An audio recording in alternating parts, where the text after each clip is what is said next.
મોરબી જિલ્લાના રાજકારણના એક અનુભવી અને સક્રિય ચહેરા એવા જિલ્લા કોંગ્રેસ પ્રમુખ કિશોરભાઈ ચીખલિયાનું 30 માર્ચે હાર્ટ એટેકના તીવ્ર હુમલાને કારણે નિધન થયું છે।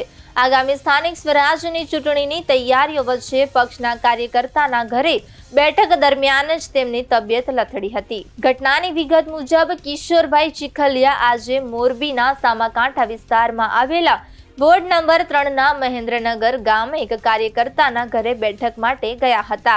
આગામી સ્થાનિક સ્વરાજની ચૂંટણીઓને ધ્યાનમાં રાખીને સંગઠનને મજબૂત કરવા માટે ચર્ચાઓ ચાલી રહી હતી। તે દરમિયાન અચાનક તેમને હાર્ટ એટેકનો તીવ્ર હુમલો આવ્યો હતો। તેમને તાત્કાલિક સામાકાંઠા વિસ્તારની સમર્પણ હોસ્પિટલ ખાતે ખસેડવામાં આવ્યા હતા। જો કે ડોક્ટરોની તમામ કોશિશ છતાં સારવાર કારગત ન નીવડી અને તેમણે અંતિમ શ્વાસ લીધા હતા। આ સમાચાર વાયુ વેગે પ્રસરતા મોરબી સિવિલ હોસ્પિટલ અને ખાનગી હોસ્પિટલ ખાતે કોંગ્રેસના આગેવાનો, કાર્યકર્તાઓ અને સગા સંબંધીઓની મોટી ભીડ ઉમટી પડી હતી।